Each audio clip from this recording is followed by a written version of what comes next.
Take a look at this stunning shade planter. These are Tuberous Begonias, and we have a few other plants in here. Amy, what do you have in this beautiful planter? So of course the Tuberous Begonias, and then I have in the wire vine off the front of it, which just gives that like overflow cascade look. And then I also have some Dusty Miller in the back to kind of give, I wanted that height a little bit more to give it a backdrop. Now I love this one, but last year I liked it better. You had a little different variation. I did. So last year I had Tuberous Begonias all up in front. I did Rex Begonias as my backdrop, kind of that different foliage coming off the back. And I didn't have anything on the front, no trailer, because I felt like the wire vine kind of took over. There's only 2 wire vines in here, but they really added so much. Look how much they added to that. And in this container, it's a large container. If you take and show just the white, the tuberous showed off more. But the tuberous are a great, great option for shade plants. Sure. Yeah, so this really turned out nice. Let's talk a little bit about the care on this planter.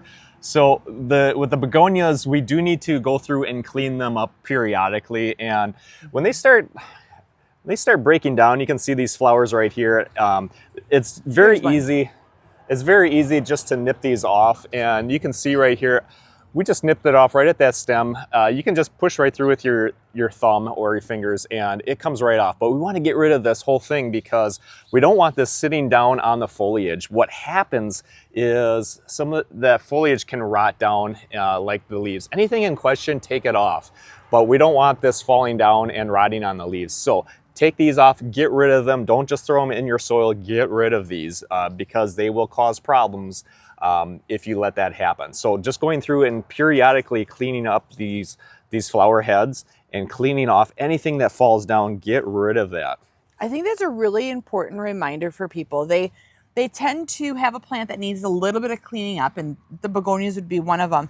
And they take what is left over and they just throw it into the soil and they're like, oh, it'll rot down. This is not a compost bin. Yeah, this is not the time to do that. No, the compost bin or the pile you can put somewhere else. This you need to keep that soil clean. That way, when this is rotting down, it's not causing any diseases or causing any other plants to rot with it.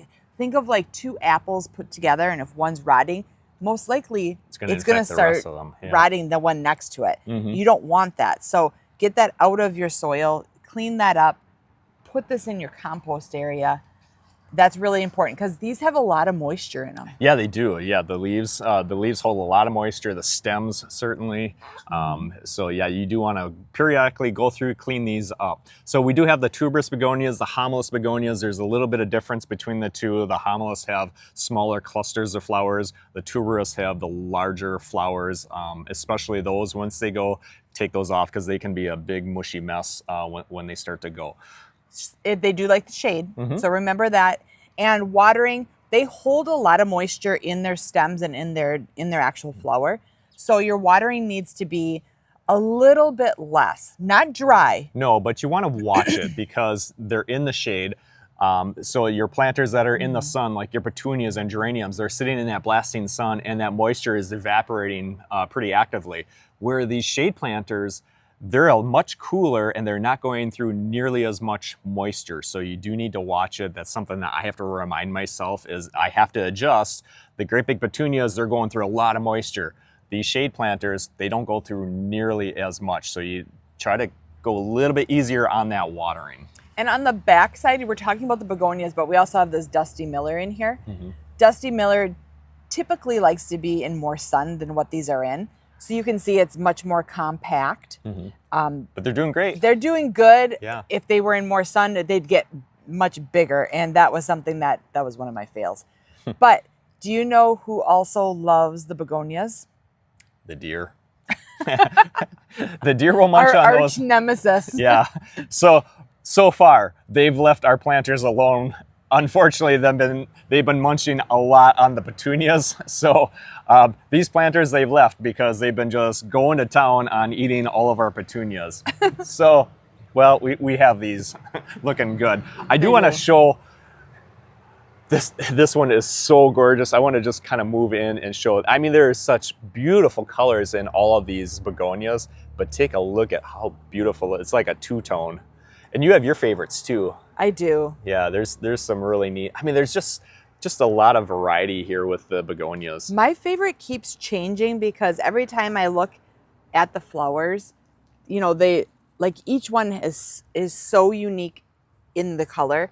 And there's different variation. There's two tones, there's solids.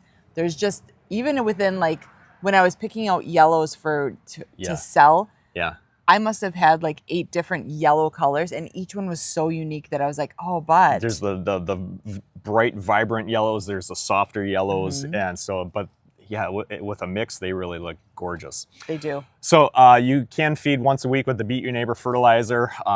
That keeps them growing. That gives that nice lush foliage. They need the nutrients. So we need to feed them at least that once a week. And in our displays, we're actually doing a constant feed. So they're getting fed every single time.